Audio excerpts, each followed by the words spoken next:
میں پرسوں ترسوں کہیں تھا تو میں نے وہاں مدرسے میں لوگوں سے پوچھا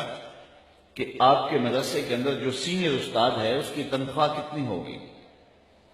15,000 روپیہ۔ جو صبح اٹھتا ہے اور اسباق کی تیاری کرتا ہے اور صبح سے لے کے شام تک پڑھاتا ہے، رات کو مطالعہ کرتا ہے، تو اس کو آپ مہینے کے بعد 15,000 روپیہ دیتے ہیں۔ مجھے کوئی شخص گھر کا کچن چلا کے دکھائے ایک مہینے 15,000 روپے میں۔ اور دوسری جانب ایک شخص جس کی شکل بھی رسول اللہ صلی اللہ علیہ وآلہ وسلم کی سنت کی مطابقت میں نہیں ہے، بیوٹی پارلر سے تیار ہو کے اپنی بھابھی کا دوپٹہ باندھ کے آ گیا ہے اور وہ اسٹیج کے اوپر شریعت سے بغاوت سکھا رہا ہے، کبھی جنت کا مذاق اڑا رہا ہے، کبھی دوزخ کا مذاق اڑا رہا ہے، اور آپ اس کے اوپر یوں بے دردی کے ساتھ نوٹ پھینک رہے ہیں، اور 2-2 3-3 لاکھ روپے ایک رات کے وہ اکٹھے کر کے تمہارے وسائل میں جوڑ کے لے جا رہا ہے، اور تمہیں دے کیا رہا ہے؟ بدعملی کا سبق۔ ہرے تو کیڑی جنت کا کرنا ہے تذکرہ، یہ ہمارے اسٹیج پہ پڑھا جاتا ہے اور لوگ اس پہ جو ہے وہ نوٹ پھینک رہے ہوتے ہیں۔ میں نے کہا صاحب اسی جنت کا تذکرہ جس جنت کے لیے حضور ہاتھ پھیلا کے دعائیں مانگتے تھے، اسی جنت کا تذکرہ جس کے لیے میرے حضور نے فرمایا رب سے مانگو تو جنت الفردوس مانگو۔ قرآن کے برق برق پہ جنت کی تحریش دلائی گئی، جنت کے نقشے بیان کیے گئے، جہنم سے ڈرایا گیا،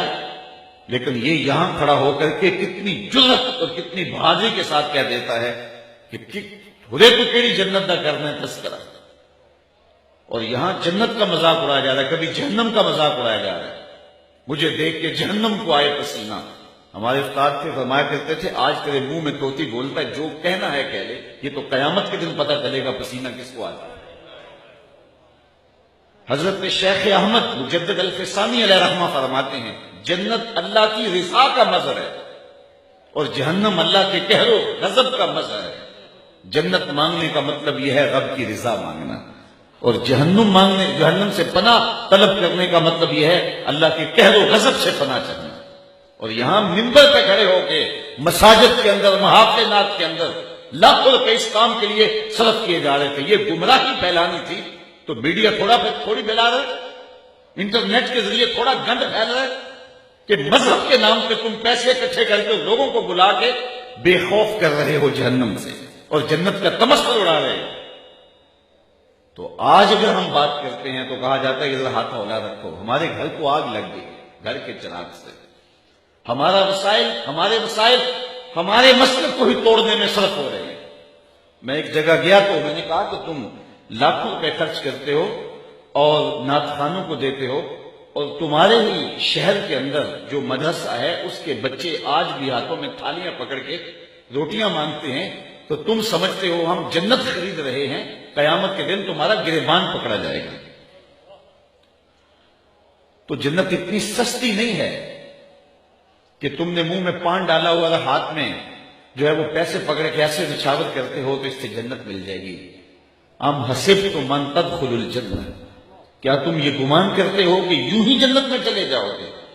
تم میں سے جو پہلے لوگ گزرے ہیں فرمایا انہیں جھنجھوڑا گیا، حتیٰ کہ وقت کا نبی بھی پکار اٹھا اور اہل ایمان بھی پکار اٹھے مالک تیری مدد کب آئے گی؟ تو پھر ہم نے کہا بس ہماری مدد آیا چاہ رہی ہے۔